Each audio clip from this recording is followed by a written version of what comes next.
And now your Idaho Real Estate News. Have you ever wondered what is considered included or excluded when purchasing real estate? What can the seller take with them when they move, and what typically is expected to be left and included in the sale?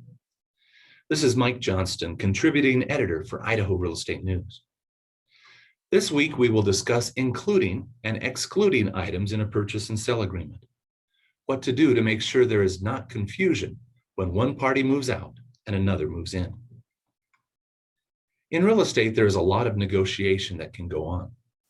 Negotiating what date the closing will occur, when people will take physical possession of the property, who is covering what costs at closing, where to close, etc.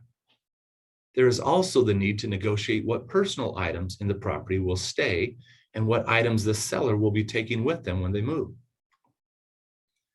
When a licensee signs a seller representation agreement, they are gathering information as to how they will be presenting the seller's property to the open real estate market.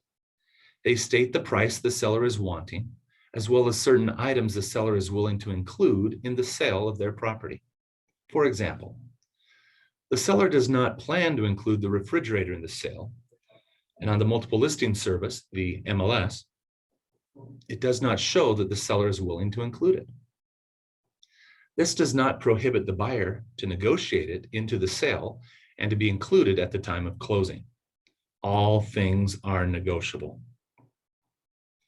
Just because something shows that it can be included on the MLS doesn't mean that it is included automatically in the sale.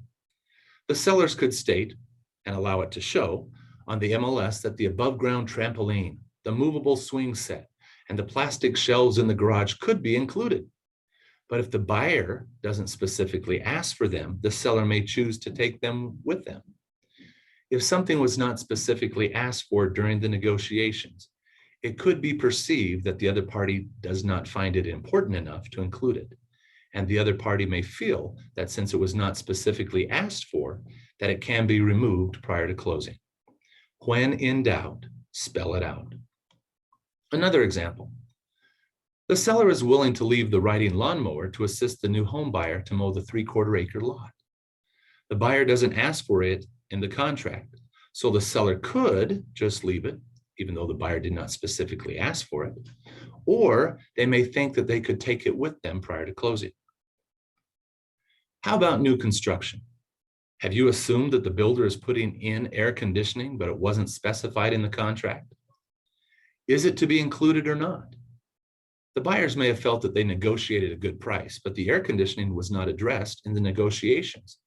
So the builder was fine with the negotiated price because the buyer didn't specifically ask for air conditioning to be included when they were looking for a lower price. We can go on and on with other examples. The point I think we all should remember is that we should include items that we are wanting included and exclude items we know that the other party is wanting to be excluded. Make the contract clear enough that if another individual, not a party to the contract, reads it, they too would be able to clearly see what is and is not included. What about the accumulated junk that the seller might leave on the property? What about how clean the seller should leave the property for the new buyers? What about personal items left on the property after closing? Who do they belong to? When in doubt, spell it out. Address the concerns now rather than later. State your expectations of the other party. What are the obvious things that are included in the sale? Real property. Real property is defined as the interests, benefits, and rights that are automatically included in the ownership of real estate. That definition comes from the Modern Real Estate Practices book, 20th edition, page 19. What are the obvious things that are excluded in the sale? Personal property. Personal property is all the property that can be owned and that does not fit the definition of real property. An important distinction between the two is that personal property is movable. That too comes from Modern Real Estate Practices, 20th edition, page 24. Fixtures. A fixture is personal property that has been so attached to the land or a building that by law, it becomes part of the real property.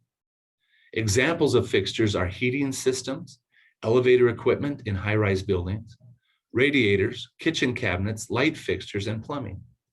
Almost any item that has been added as a permanent part of the building is considered a fixture.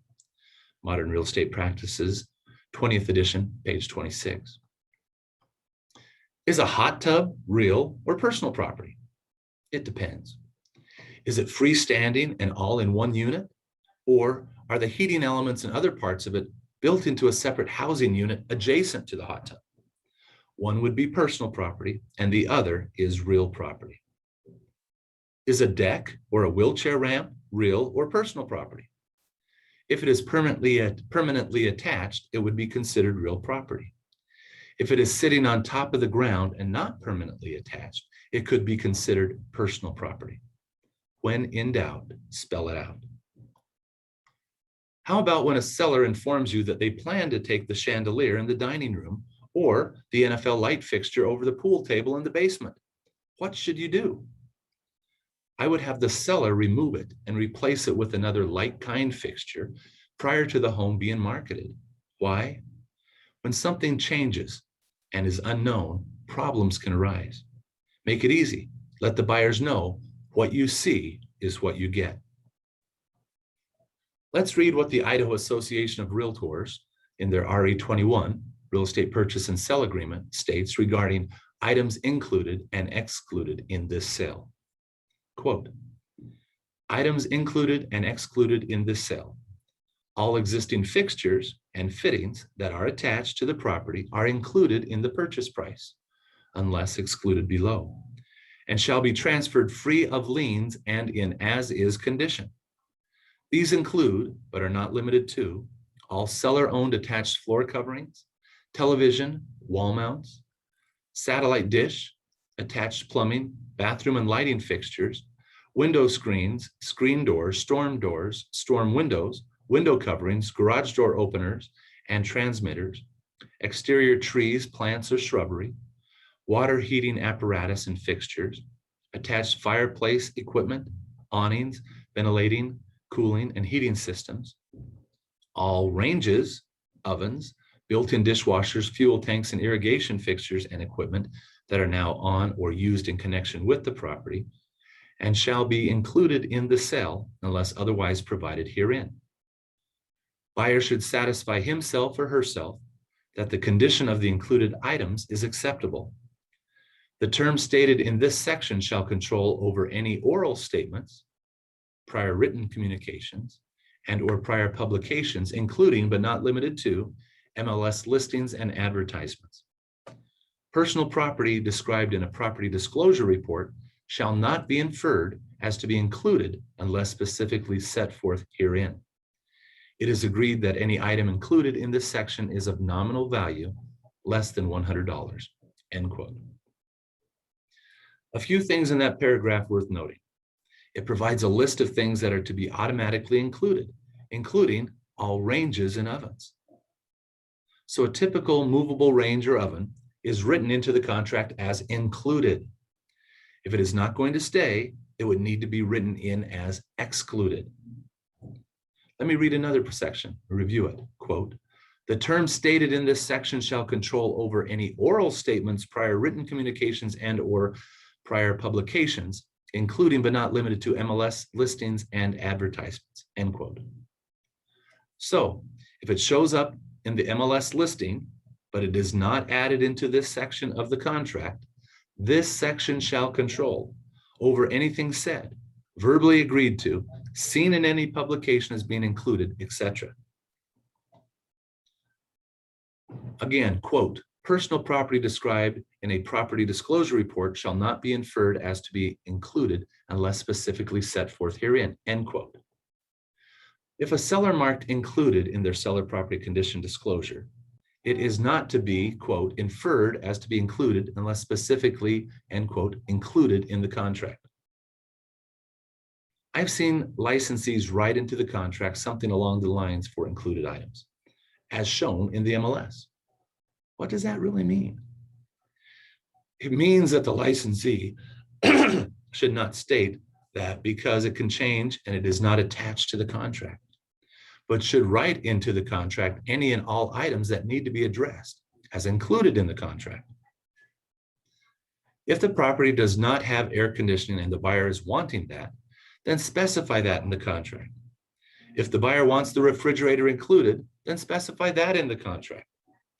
If the seller plans to take a certain tree or shrub or even a light fixture, then specify that in the contract.